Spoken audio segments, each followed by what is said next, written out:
do eventually. So don't worry. Here we go. Howdy, everybody. It is Sen, and we are live here on Maple Syrup. George, how are you doing tonight? I'm doing good. How about you? Good. And we have a special guest here all the way from the other side of the world. We have Steve Dee. Steve's Hello. in Australia, correct? Yes, Sydney. And so he is in the future, and that is great because that means he can tell us what's going to Yep. happen now. So we are here today to talk about world building, specifically with Steve. Steve is a de facto expert. In fact, he authored a book, a textbook on it, in the series that Jeff Engelstein is curating. That's it right there. So world building for game designers. And that is exactly what the topic is today. George messaged me the other day and said, "Do you think we can get this guy to talk to us?" I'm like, yeah, of course. It's Steve. I know Steve. We can chat to Steve. Steve will talk to us. And then I messaged Steve, and Steve said, sure. So that's what we're doing today is we're going to talk about world building. So howdy, Steve. There we go. Welcome. Hey. Steve, George, why do you want to know about world building, buddy? It's been something I've been wanting to do on the show for a while. I think of a lot of games mechanically, but I know, like, at a bare minimum, and I'm sure we're going to get to this, that like there's something about having a world, where a place where the set of rules is that both communicates the rules better and also helps people engage with what is otherwise potentially just a pile of abstraction. Right. And, but I know there's a lot of different ways to create a world, passive versus interactive sort of experiences and those sorts of things. And yeah, it's just something I've wanted to delve into. Right. And you've been cleaning up your magic cards too, I saw. Yes. Did that have anything to do with this kind of urge to build a it's world? entirely unrelated. I just wondered because magic world building is hilarious because it really wasn't until it was, right? It's interesting how they did it. So Steve, tell us a little bit about yourself because we don't have you on the show much. So this is Steve Dee, everybody. Can you introduce yourself? Tell us your origin story. Sure. I've been actually playing games my whole life. So a lot of people have that moment where they go, ooh, games are more than X. But I was given like Mousetrap as a young boy, and I was like, this is the only thing that matters.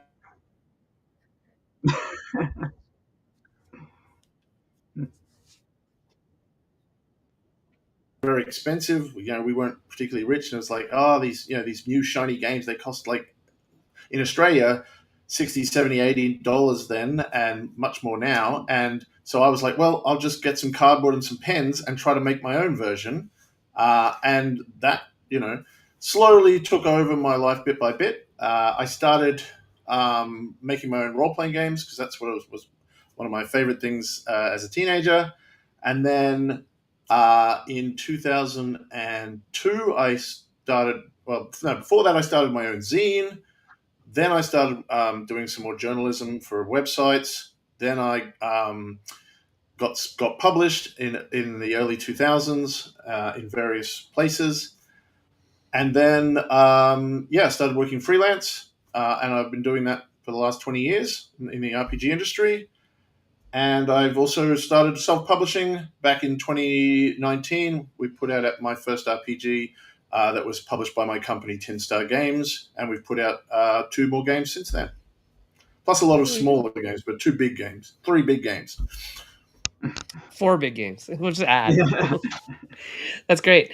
And in terms of games that people might know... I'll come here. So in terms of games that people might know, what games do you think... Go ahead. I think we're having some lag between Australia and North America. We are. Yeah. So I'm going to ask a question. Shut down literally every other window. Yeah. I'll slow down. All right. And we'll see if we can improve this connection. All right. Cool. Yeah. So what kind of games do you think people would know that you have been a part of? So probably the biggest thing is I worked a lot on Warhammer Fantasy Roleplay, the 2nd edition, 3rd edition, and 4th edition. So I've done a lot of work on Warhammer, and I'm very proud that some of my things have stayed as part of the lore and become sort of permanent parts of that world. I did a little bit of work on Vampire the Requiem, the Doctor Who RPG, Shadows of the Lord, and then the games that I've published, Relics is our game about angels and demons, and probably our biggest seller is uh, uh, Partners, which is a two-player role-playing game that simulates police procedural television shows. That's definitely been our biggest seller. And our most recent game is The Score, which is a very, very compact, fast tabletop heist storytelling game. And that one we kickstarted in 2023, so that's still just new on the world. It's interesting that your biggest seller is a two-player RPG, right? That's fascinating. Is it? Do you think it's because there are not many of them, and also it's good? Yeah, I don't. I do think it is quite small. I mean, there's a couple of things. There's the Gumshoe books. I was actually, the reason behind this game is that I was talking to a woman who'd come to a convention, and she was probably in her 70s, maybe even early 80s, and she had no idea about anything. And she's like, I want to know what role playing games are. And I explained it to her, and she said, oh, that sounds really interesting, but I only have my husband to play with. And I'm like, well, the only thing I can give you is Cthulhu Confidential. And she just couldn't really get her head around Cthulhu. And I'm like, well, there has to be something a bit more mainstream. And I think we've seen this with tabletop as well, that post-COVID, we all spent a lot more time at home, and we're having a bit more trouble getting out and meeting people. And so a lot of people just have two players. It's easier to schedule. And yeah, I picked this, a very popular television genre that anyone can get in and understand. And it's also a game that does a lot of the prep for you. There's no GM needed, and that means it's easier to get to the table. Excellent. George, do you want to start off with asking questions about world building? Because this is really a question for a show that you wanted to do. So I'm also interested, but I want to know what your questions were. Sure. Yeah, I was trying to, because it was just a general concept that I wanted to cover. I wasn't sure how to crystallize what I wanted to fit into an hour. And then I had to look at the table of contents of your book, and it was just the first two chapters are really what I wanted to cover. And I'll read the two out, but you can do them, we can bring them in any order. When the two are, worlds must be built to purpose, sure, and setting exists to communicate mechanics. And I don't know how you've obviously chosen an order to approach them in the book, but those are really the core of what I wanted to dig into. Yeah, you already talked about it in the introduction about how settings exist to help communicate and crystallize mechanics, and that's basically what the second chapter is about. It's about how it's what settings are for, and a lot of people never ask that question. They just go, "Oh, we need to have a world." But the question is like, what is it for? What does it do? Why do we have it? And a big part is to make things clear. The setting exists to communicate how to play the game and what to do in the game, and the mechanics exist to communicate the setting. It's this cross communication between the two things. And I talk in that chapter about how, like some good examples. There are clear examples in games where you can just learn a rule really easily because you understand the context of the setting. And the first example I give is in Marvel Snap, the phone game. There's a card called Uncle Ben, and if Uncle Ben is discarded from your hand, you instantly get to draw Spider-Man, because everyone understands if Uncle Ben dies, Spider-Man exists, and that sense of that means you instantly know what that card is for. It's a way to get Spider-Man into your hand, and it's a very simple, easy to understand concept. And if the card didn't do that, if it actually, if Uncle Ben died and it didn't affect Spider-Man at all, you'd be like, well, what is this card? What is it for? And there's examples where that's happened. We spoke about Magic. There was an era where they were doing sort of an ancient Rome, Greece world, and they had a card that was based on the Trojan horse, and it was quite tricky to play. You had to sort of play it in your opponent's area, and then it spawned warriors back to you, basically. And during development, they went, oh, okay, we want to make sure that our setting has its very unique feel, and they changed it from something called like the Erosian horse. They changed it to a lion, and as soon as they did that, playtesters had no idea what to do with the card because they weren't thinking about the Trojan horse, and they were like, why does this work? And they stopped using it, and they had to go back and make it a horse again because it had lost that explanation that was coming from, oh, I know what a Trojan horse is. And sometimes, no matter how clearly you can explain something, you can't really communicate it properly without setting. And setting adds this emotional learning, I guess, and connection to rules that make us see mechanics more clearly. So it's really a teaching tool in that sense. And similarly, what I think is interesting is that setting can also systems can teach settings as well. If you play something and you interact with a rule set, you start to learn about the world. And so I guess the first chapter it then is about making sure that your world is built in such a way that it can be learnt from the rules and can teach the rules. There are plenty of games I've seen in both role playing and tabletop and even other things where there's just huge amounts of detail that doesn't have any sort of sense of how do I bring this to the table. And I think that's for some people, buying role playing games is the hobby itself. I buy them and I read them. I just want to read about settings. And so it's like reading an atlas or a history book, and that's fine, but it does sometimes leave. If you ever hear people say, oh, I like this setting, but I don't know how to use it, it's usually because it hasn't really been designed to fit its purpose, or it hasn't been presented and shaped in a way to say, this is what you do with it, this is how it teaches, this is how it gets people to use the system. That's fascinating. I think it's a really interesting position to take because for a lot of world builders out there who aren't necessarily world building for game design, they might be world building for like You're writing a frozen book up on or me now. am I? Are Maybe you? I should. Are we breaking up? Hello. Hello. Yep. Sorry. Okay, good. You It's just okay. I didn't get that last question. Oh, I didn't ask a question yet. It's okay. Okay. I think something's happening with the audio. So the the I find it interesting that when people build worlds for things that aren't games, so things like movies, things like television shows and novels and books, that it's not as purposeful, right? It is there's a purpose, but it's not as mechanically purposeful because there's not a mechanic to tie to it.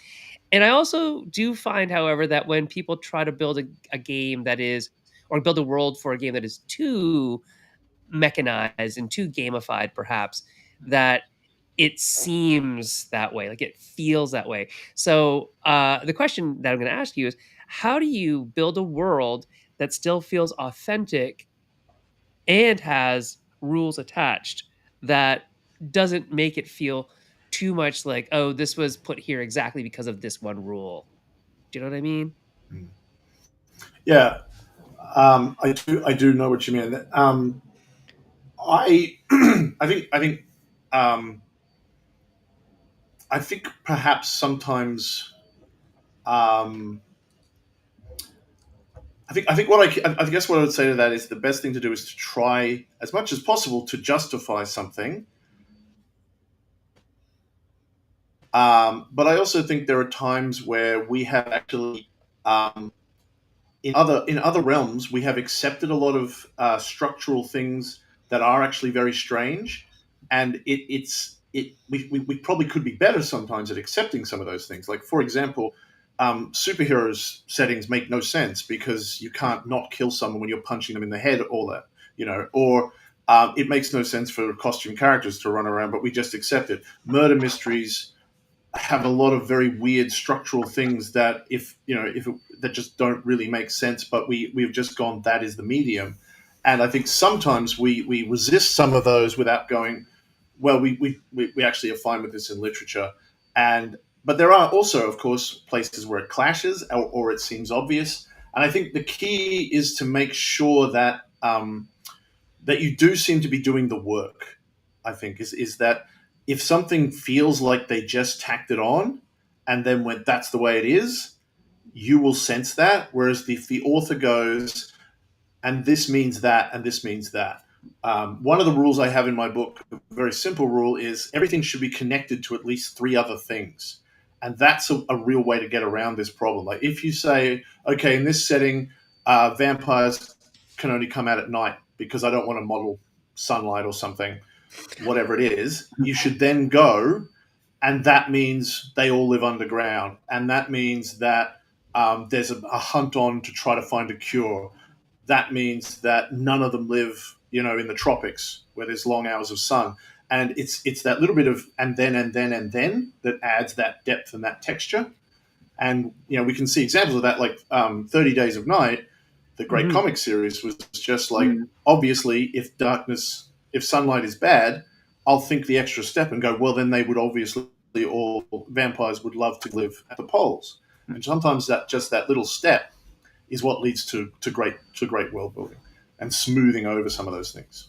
That's great advice. Like the rule of three is magical in many things, and especially I guess now in world building we've learned the rule of three. Like connect your whatever the rule that you have, the trope, to three other parts, and it feels more in the world. It feels more authentic. Yep, I love it. Yep.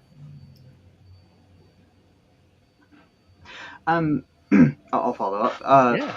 I'm wondering where you go with things that are whether you've picked up a property that you're designing a game for, or whether it's just how things manifest. But like when you have a project that's more top down driven, where like you have the concept for the setting first, and now you're trying to fit mechanics to it. Do you end up more top down? Was the last thing I heard. Or do you find that constrains or would constrain the kind of mechanics that you can logically fit into that setting?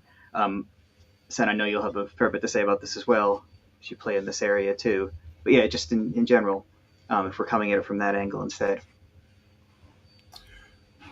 Yeah, so there are definitely times when you're handed a very defined world, and you might butt up against some restrictions. I think it's but I think a lot of what you can do is to sort of as long as you figure out what those restrictions are, so that you don't break the rules, and then you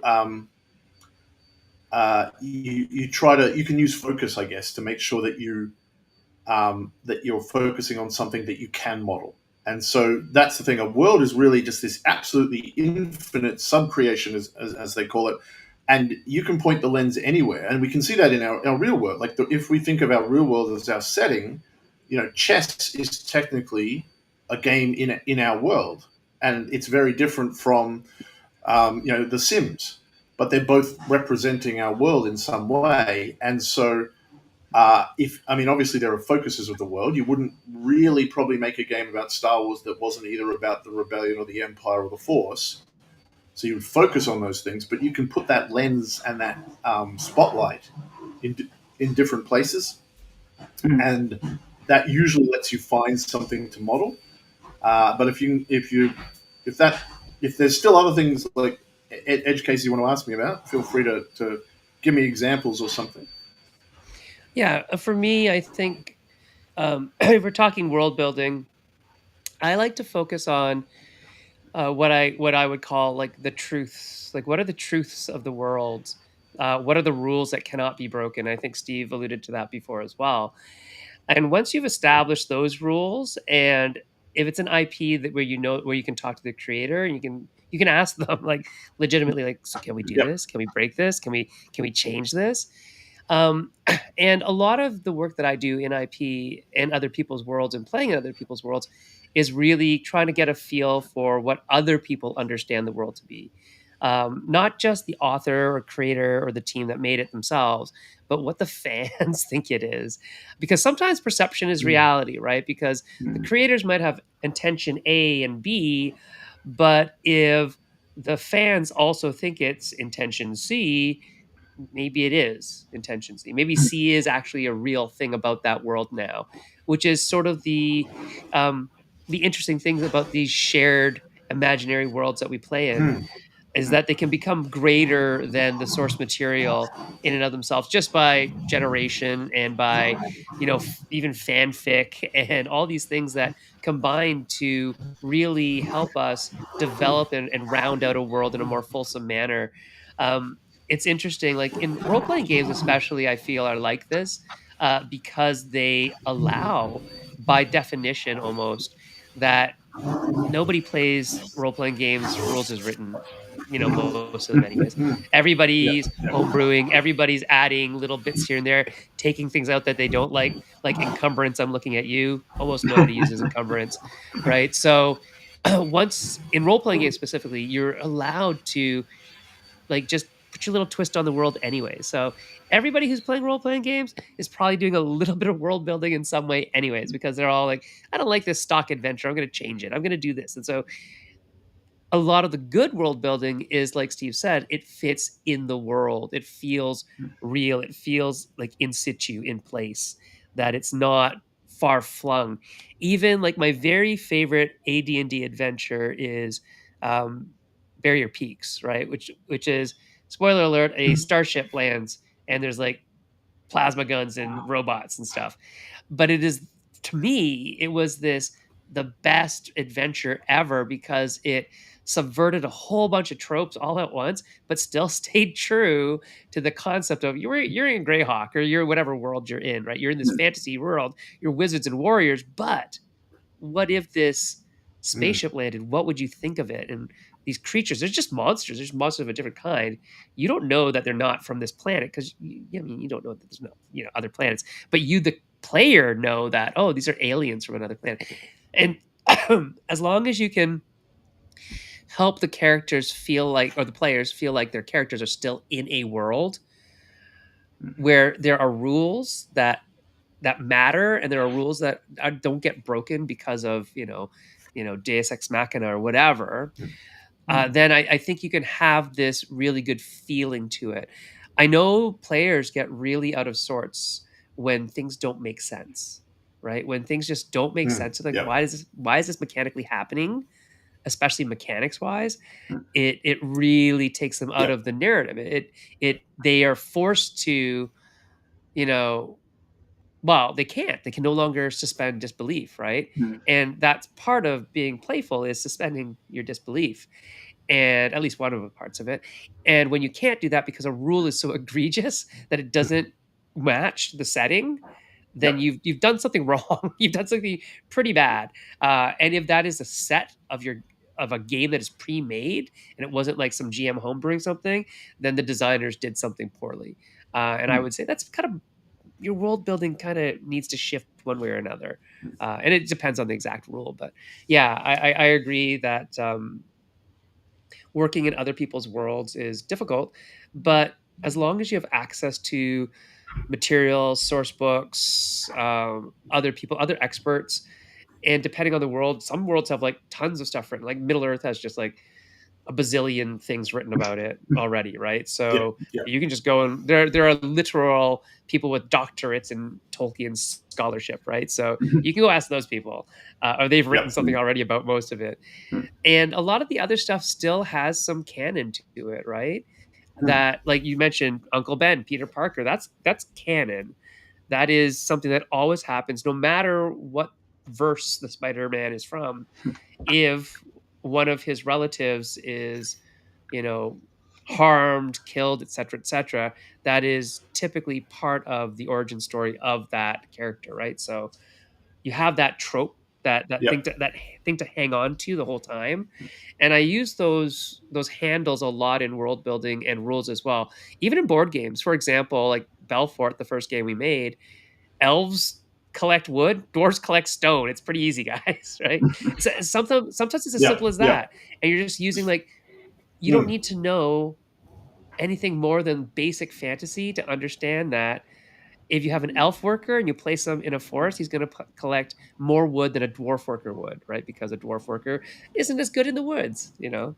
So we use those kind of handy tropes all the time. Mm. They do Yep. require a little bit of background knowledge in the subject, but just like Peter Parker and Uncle Ben, if you didn't read Spider-Man, you wouldn't know that.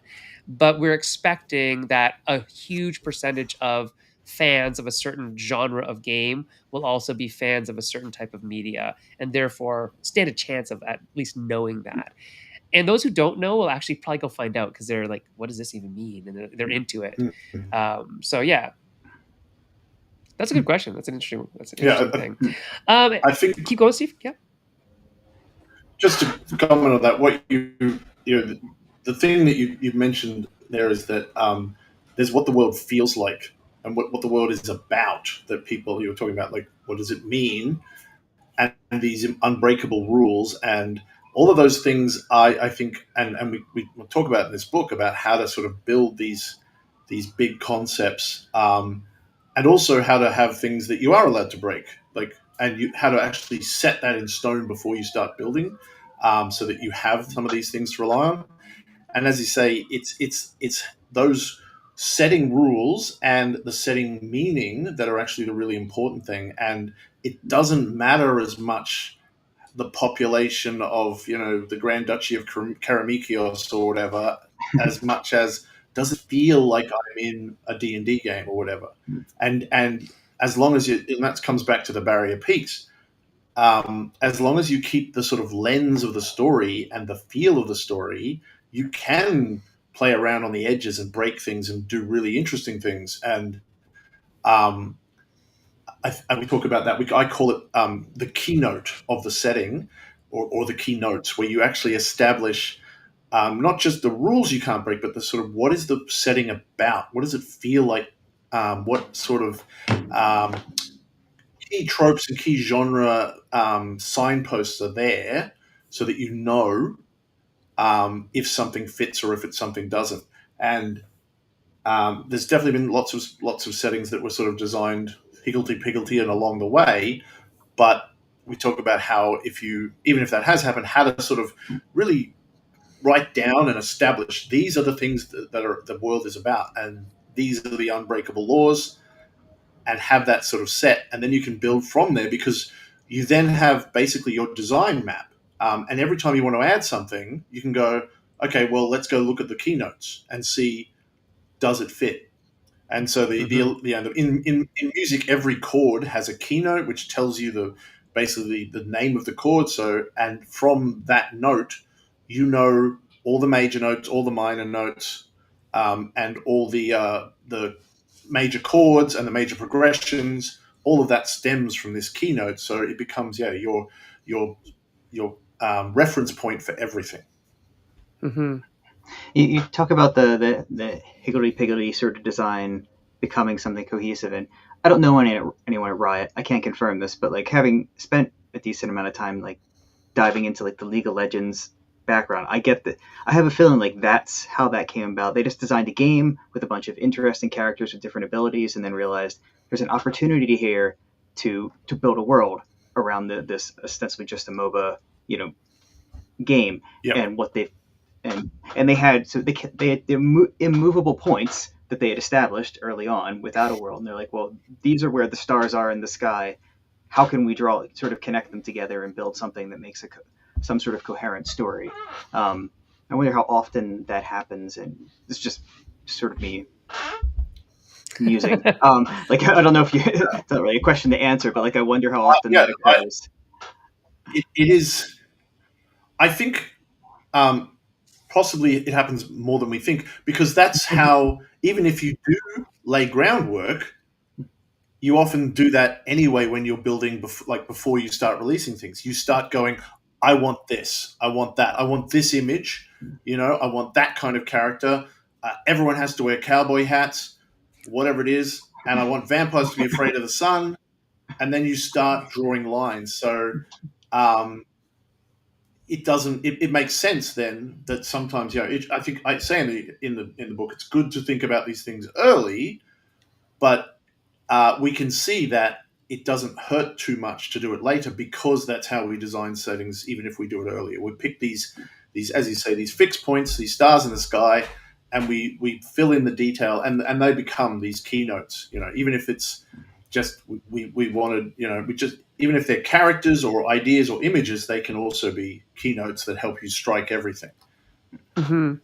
Yeah, I do think that there are definitely games out there, video games, board games, role playing, probably less role playing games, that are for sure just it's a game and they strike gold and they figure we should put this in a setting that has again some rules and some truths to it. And I'm sure there are definitely things that are like that where a world comes after the fact or a world comes after. Well, okay, so Transformers is a great example. Transformers is a toy, and then the Mhm. whole world was built by the comic books. Mm. It wasn't built by the toy people. It was built by Marvel.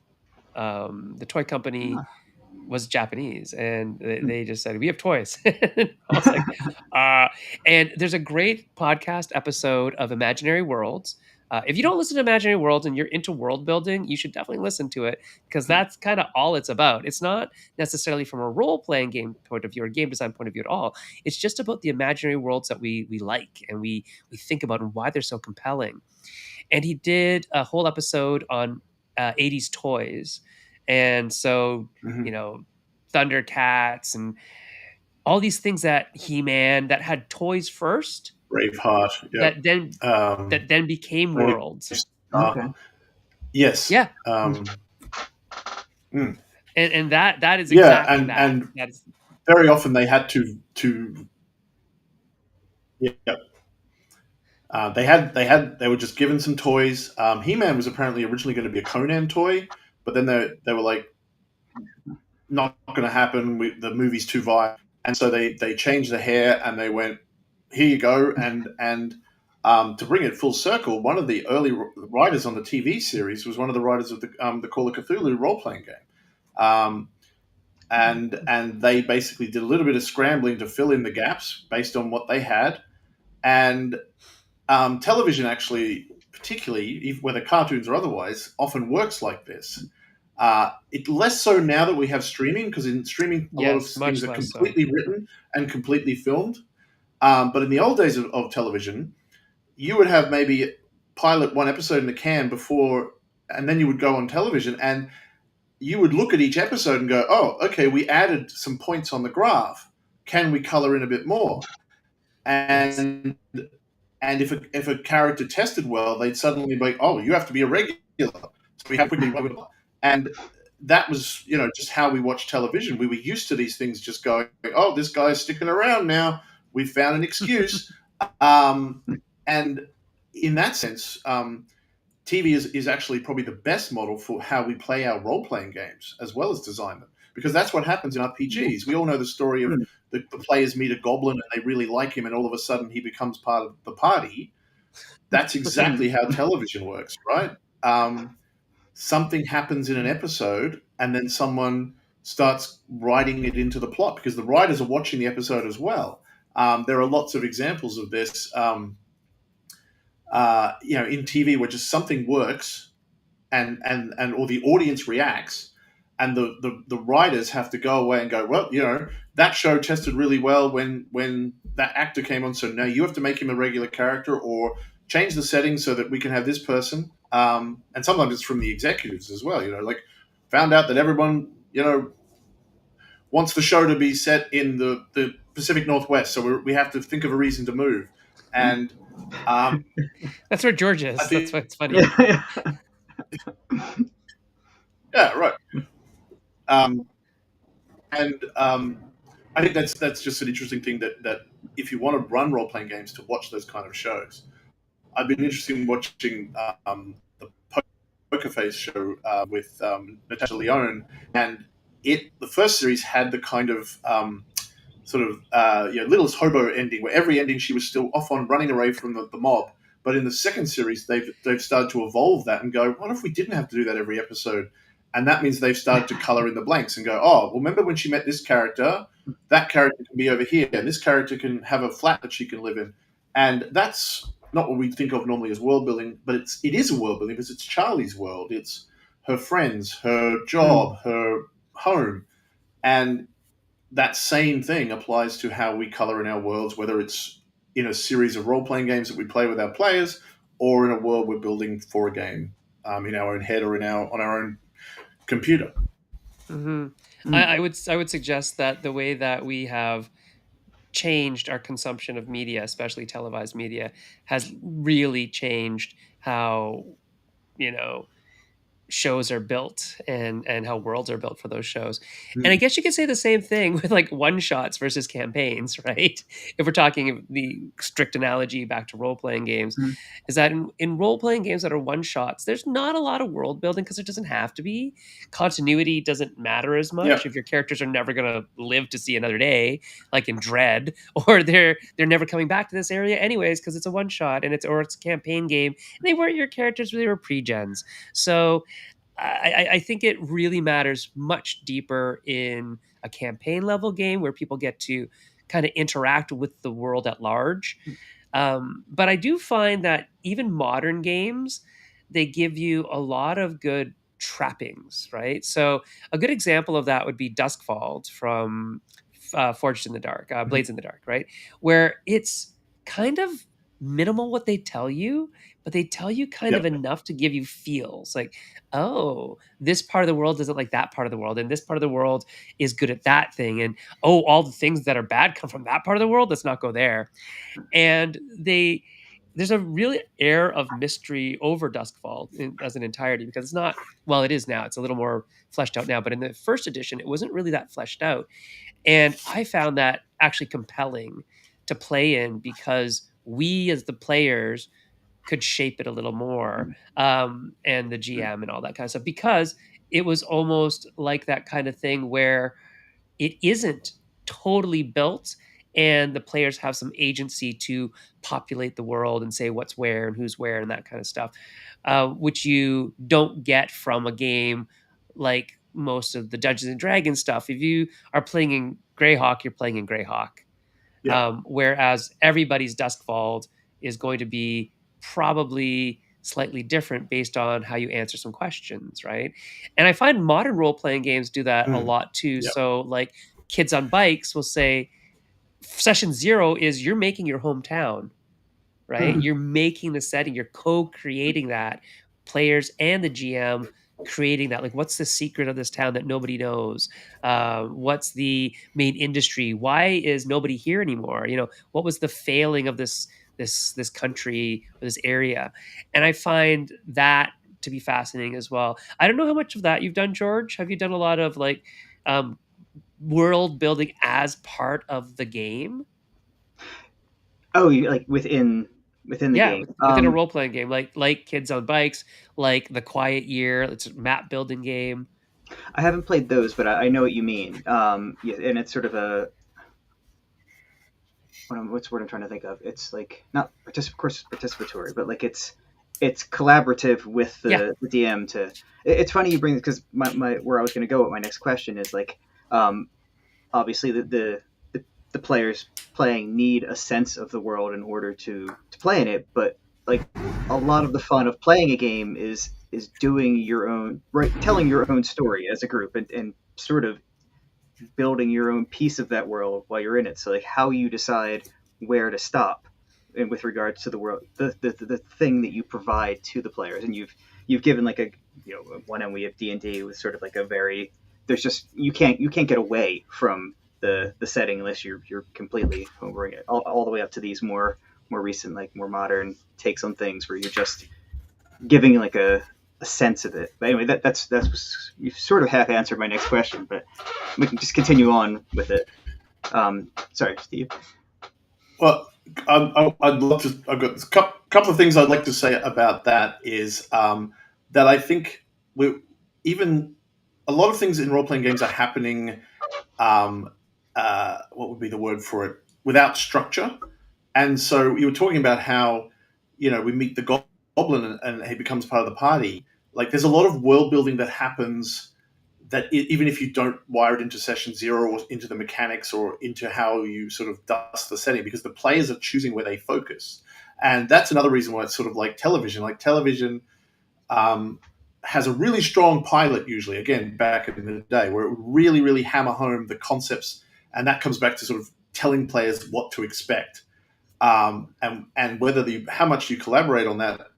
Um, from then on, there's sort of more organic world building, I guess. And so whether it's explicitly in the setting, there's still an element of it going on in every role playing game, I think, because players pull the focus and fill in world building in a sort of slightly different sense of um, uh, through play and through interaction and through story. And again, television is the same, where there's a very clear, strong setup, but we don't watch it for the setup. We watch it for each episode and where that episode focuses. And that's important to understand, that we're not really, watching Buffy the Vampire Slayer to learn the complete history of the Watchers. We're watching it to We're see not. what Buffy does. You might go and buy that book, and it might be good for the GM to read that book or the writers of the show to read that book. But there's I guess two kinds of world building, but also the thing you mentioned was about how worlds are communicated through broad intonations of feel. Like that's what's good about Dustfall, is that as well as having some explicit ways that you can edit it, it has these very clear signs about what you can expect. And that comes back to what we're Yes. talking about, meaning and feel of settings. At the end of the book, in chapter 29 and 30, we talk about signs and signifiers and how you can put things in worlds that tell people how it feels and how it works, and give people these big signposts to say, this character is helping you understand that this setting is like this, that it's cruel, that it's gritty, or whatever it is, or that it's that there's this element to it. And again, you'll see that often in serial media, where this character comes in and starts explaining a part of the world because they're experiencing it, or they're talking about it.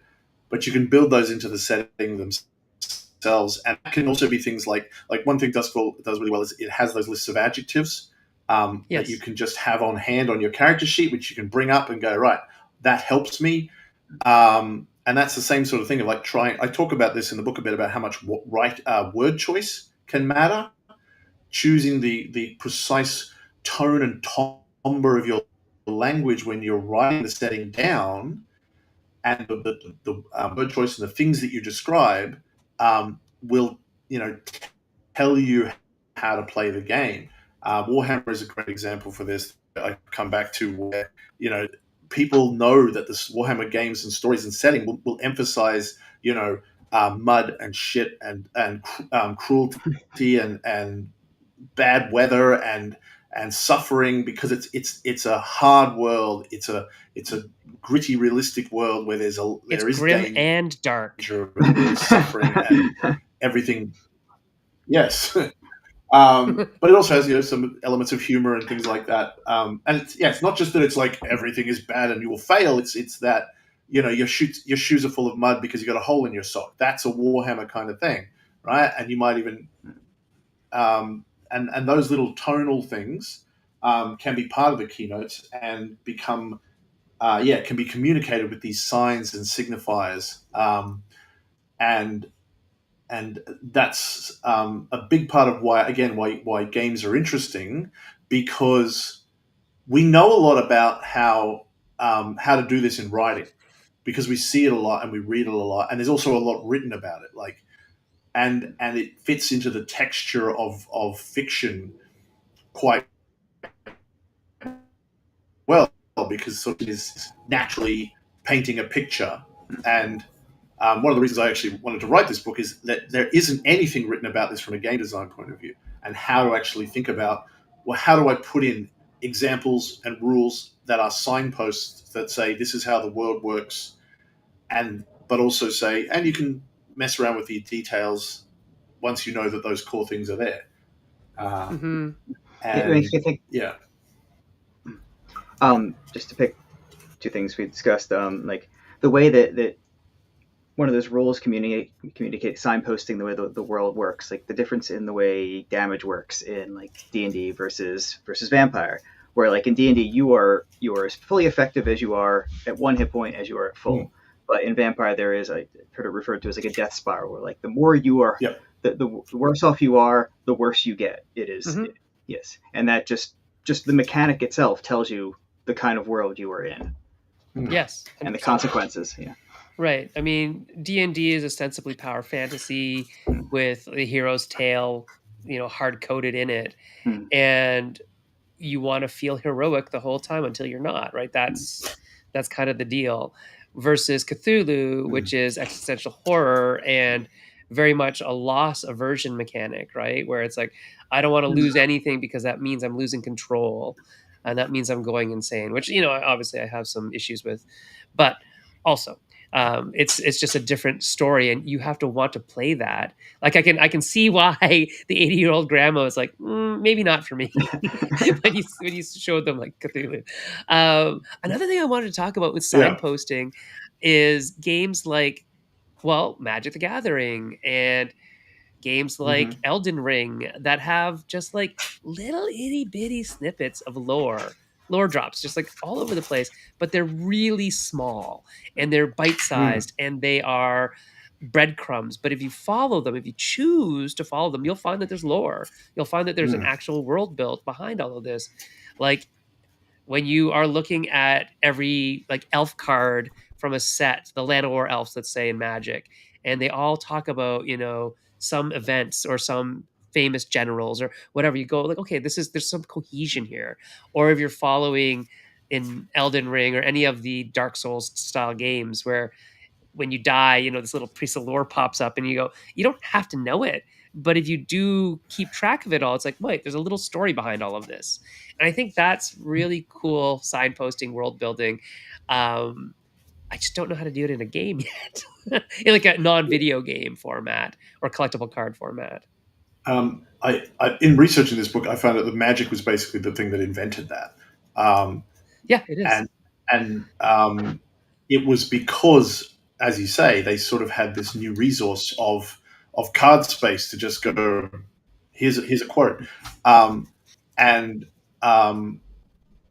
yeah, it is interesting how we think about how to sort of slip these kind of things in, because I think this is something, and it comes back to what I was saying earlier about worlds not being built to purpose. Is we often in role playing games go, we don't know how to communicate a world.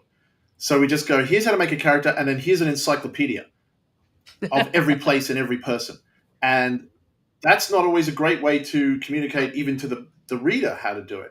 And I'm one of the things I really admire about like the very first edition of Warhammer Fantasy is the first campaign they put out of that was designed to teach you about the world. The first story is set in a small village. You find out, someone you grew up with is a mutant. That teaches you about mutants. And then you go to a bigger city and finally, like, you end up at the capital and you end up in the politics. And it's and again, that's how you would do it in a fiction as well. Like there are lots Yeah. of books like that where, Yeah. I mean, that Lord of the Rings sort of starts very small, very local. And I think this is actually something that's really not well explored and not well thought about, is how to actually deliver setting in an interesting way. One of my favorite approaches to this was that there was a game called Weapon of the Gods, which came out a long time ago now, but it had this concept called lore sheets, which basically were one-page informations about the settings that characters could sort of buy in character generation or with experience. And then you sort of could just get that page, you hand it to that player, and they are now an expert about that topic because they've got all the information and no other players have it. And that That's means interesting. they can do the exposition dumps then. Instead of the GM going, your character knows that this is, a statue to a dark god in your religion. You can just go, here's your sheet, and you go and read it ahead of time because this is your religion or this is your power or your technique. And given how often we have expositionary characters in fiction, again, I think that's a really good idea, and it's something I would love to see explored more, about building a setting with purpose. Like, what do I want to do with this setting, and how is it helping me run my game? and how am I using my game to teach my setting? And it's Hmm. not always done well. No, that's a fascinating way because I hate exposition, by the way, and all types of storytelling. It's like one of the worst things ever. Especially in comic books. Like I really dislike exposition in comic books because those word bubbles or Yeah. the little um, sidebars take up so much space that art could be in. Anyway, yeah. So I think there's so much for world building in RPGs, but let's pull it back just a step to board games because George and I hmm do a lot of board games as well, and Steve, you also like board games. I don't know, have you I, designed many board games? I have designed quite a few. I have uh, not many published as yet. Okay. My card game, There's Been a Murder, um, is something that has been out, and it has little flourishes of setting as well. It communicates that it's sort of set in a kind of 1930s Mm. mystery novel kind of setting Hmm. with just a few quotes and things like that. Um, and yeah, but so I have also designed in this area, definitely. Yeah, so let's talk about world building in a board game setting where it doesn't seem important, but maybe it is. What do you think, George? Is world building an important aspect of what you do when you design a board game? I think increasingly so. Yes, it's you have such a limited period of time, especially for a new player, to communicate what you're going to be doing in this game. And if it's not trivially simple, where like most of the enjoyment of the game is just in the social interactions, I think any trick you can pull to get people to understand what they're doing earlier in the course of the 40 to 90 minutes they're going to be sitting here is time well spent. And I think it improves the overall enjoyment of everyone at the table. It helps people who are going to lag behind to catch up. It just helps people invest in what they're doing and think less about the fourth wall, basically. Mm. Mm, yeah. Yeah, look, I think there is a fair bit of setting that sort of lurks behind a lot of things in board games, but it is powerful. And one thing I talk about in the rule book is that a lot of the purpose of world building in any medium is we want to think of what it would be like to be in a setting. We want to imagine ourselves there. So we're taking that step. And that happens when we play board games. And the best example of this is when we're playing Monopoly. We all sort of understand what it means when we're in prison. We put our marker in the prison, go directly to jail. And what's particularly important there is there's a line on the map that says if you're on that space just by moving around, you're not in prison. It says just visiting. And that's because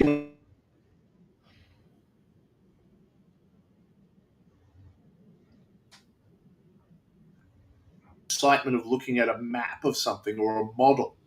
We're like, oh, if I was standing in that little house with my little Lego man, he can see out the window, and that's interesting. Or I'm looking at a map of, ancient Rome, and I can see how people would walk down that street. And that's why the top-down view of a board game is like that, because we have that same connection. We go, oh, yeah, obviously, my character is on Fleet Street or the Arkham New Journalism, and next to it is the Independence Square. So I'll just walk over there, and that sense of inhabiting the map is inherent to any non-abstract board game, um, and is part of why we play board games because we want to put ourselves in a position, um, and that's both in terms of like experiencing some of the emotions. Like I want to experience a sort of fierce competition with you without it actually being something that is a real competition where we might get hurt or we might fail. Scarlet, and I'm running into the conservatory, and I know that I can't take a secret door from the conservatory to the ballroom because it doesn't lead there; it leads to the kitchen. I have to follow that little pathway, and now I know that about the house, and I'll never forget it. So there is a lot of world building that is going on in a board game, um, and we don't often think about it because we're forgetting that we're using the map like that. That means you don't always learn about the things that are in other kinds of things. Like we don't always learn the history or the larger scope. Nobody knows where the house in Cluedo is, but we sure as hell know that the billiard room is next to the study. And we know that because that's a game mechanic. And I guess that's the other thing, is that we often forget the mechanics are teaching us setting. And if you think about, like, if a lot of times when kids learn chess, they go, "Why can the castle move?" Right? Right. Because they go, "This is a castle," and they go, "It can move," and you're like, "That makes no sense." And they were originally chariots, right? That makes much more sense.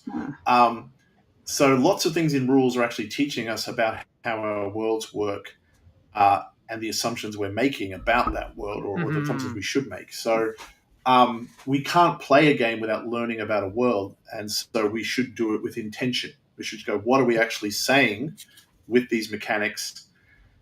Because people will come away with those rules in their head. And so it's just, yes, you should definitely build some sort of world to teach the rules, but also to have a think about, well, what are the things that what goes the other way? What are my mechanics saying about the thing that I'm emulating or simulating or representing? Because you're always representing, unless it's purely abstract, you're representing something, and you are telling people about that thing through the mechanics. Yeah, and I guess that's why things like, Puerto Rico had a backlash, right? About those brown squares or brown circles. They're actually circles. What are they doing? Well, they're never called slaves, or never, it's never intentionally that. Well, come on, guys. Like, if you know the history, this is informed by history. I think in the It's a original real German, place. they Puerto were Rico is actually a really place. called slaves. Yeah, and then they might have been. I don't remember. Yeah, exactly. But yeah, you can't just like go, the brown. Yeah, there's no hand waving, guys. It was instantly obvious that in this, it is the historical Puerto Rico. A ship comes in, little brown discs move and go into the fields. We know what's going on because everything else tells us what's going on, and and it felt weird that they were like, oh no, they're colonists, and it might have been uh, a few changes of pieces. It did also matter that they were round discs, right? And not like little white people with Puritan hats. They could have been little meeples, and that might have changed everything. And so that's another thing that not just mechanics teach, but physical representation, the things that you make the game out of, whether they're large or small. It matters in chess, for example, that the king is the tallest piece. That's a way of communicating his value. But it also tells you kings are the most important people, and things like that. So yeah, piece design, structure, art, all these things are full of meaning. I think that's what I take away most from our talk, is that everything in design, if you're doing it right, maybe right's the wrong word, but if you're doing it maybe well, I guess, is intentional. Like there should be intent behind all your choices as a designer, right? And here's the thing: when we lose control of our own games because of we sign them over to a publisher or whatever, we should still be concerned with the representation of the world that we're setting it in, or that it is representing the world that we want it set it in. I guess maybe a better statement to make. I have like absolute veto rights on most of my contracts for a lot of that kind of stuff because of those types of things that happen. So that's the thing. I mean, if a publisher doesn't want that, then they don't get the game, and that's okay. I'll work with a publisher who does want that, or is okay with me having some say of that kind of stuff, right? There was I remember a little bit of a scandal a while ago where there was a game about Native American or Native Canadian populations, and they just kind of thrown a bunch of different tribal symbols together. Yeah, that was mixed up the cultures and just said, it's about this. Yeah, they had like Plains Indians with totem poles. That doesn't exist. Totem poles are coastal. Yeah, And and what I thought was interesting about it is that the designers said that they actually submitted the game without a setting and said to the publishers, "You put a setting on it." And yeah, so I think that's important to think about that sometimes in this industry we are divorcing these things quite a bit, and that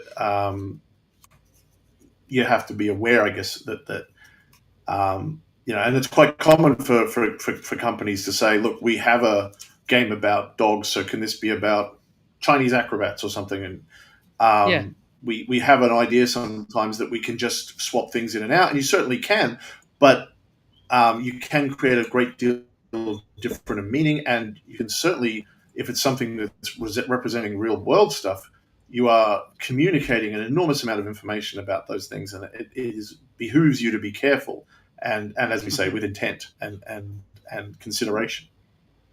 yeah, good stuff. Hmm. George, do you have any last questions?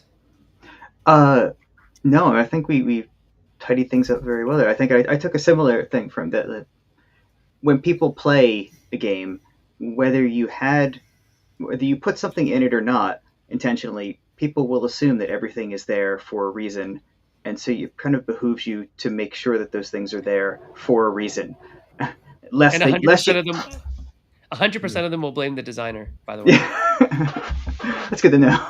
Yeah, No, yeah, because they know they're designer Oh, games, right? oh, right, yeah. And so they'll blame the designer, even though the designer may have had yeah, nothing to yeah. do with art, even though the Uh, designer may have not chosen that setting. Mm, And so a lot of people who are savvy would say, like, maybe that's the publisher's deal, right? And so it does behoove you as a designer to have some say over things, some control over things that will affect your image as a designer, that mm, people will or will not, because people vote with their wallets, right? They will or will not support you based on how you present. yeah.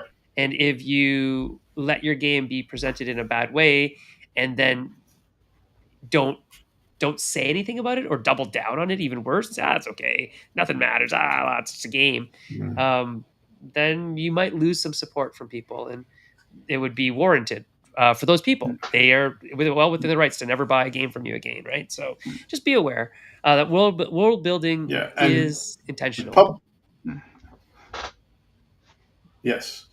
And I think publishers have a more of an ability to weather that because people look at it less, whereas your name on the cover is something people really remember, and they'll be like, "Oh, is that an Asmodee game? I didn't notice."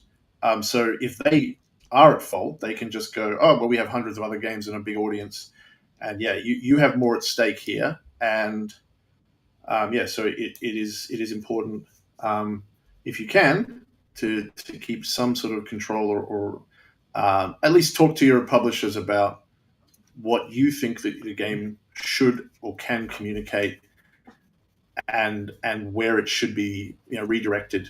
Hmm Obviously we don't know what's going to be a hit, as we sort of talked about originally, and they might be like, well, we need 5 more settings from you or something, and you might be, but you want to be involved in that process if you can, if possible, and have some sort of control. Yeah. So Yeah, that I we will do say that. things, as well as we can. Mhm. It is more likely that you will have more Yep. So control go. in an RPG type setting or an RPG type product than you will in a board game product. Just so you know, RPGs are treated. You're more treated like an author, right? Versus being a designer on a product, which is a lot of how What? Yeah. board games are treated by some people.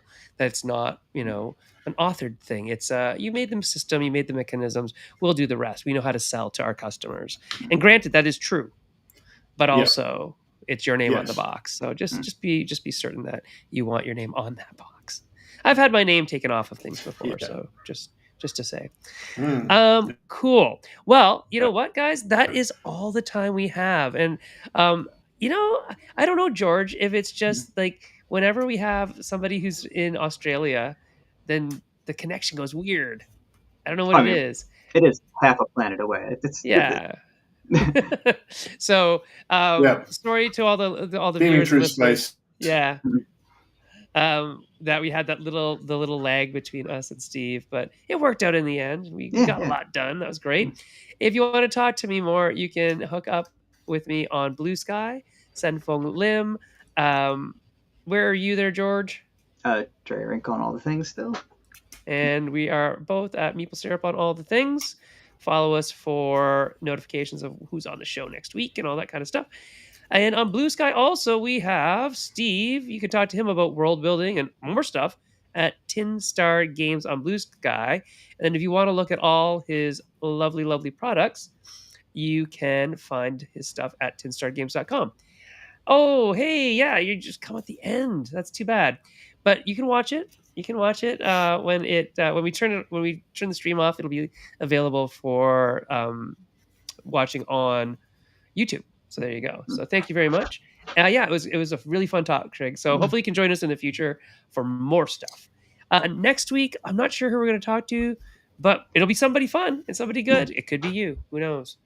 And last but not least, if you want to support the show and keep the lights on here, it's patreon.com/maple syrup. Look at all the levels, pledge what you can. And now, without further ado, Steve, we need your final advice.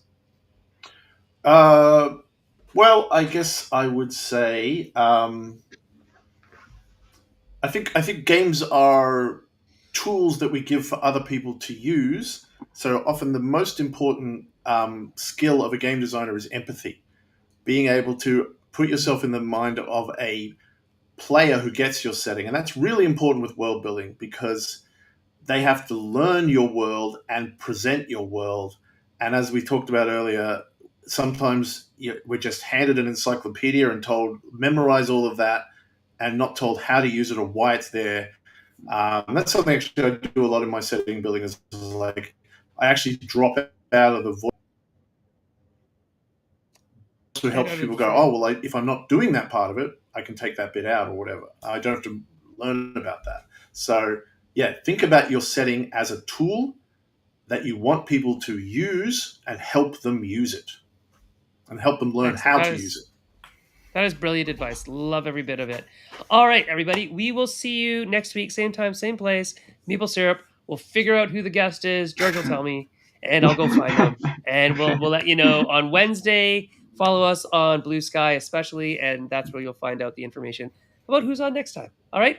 We'll see everybody later. Have a good night and a good day to you, Steve, down under in Australia. Bye. Bye.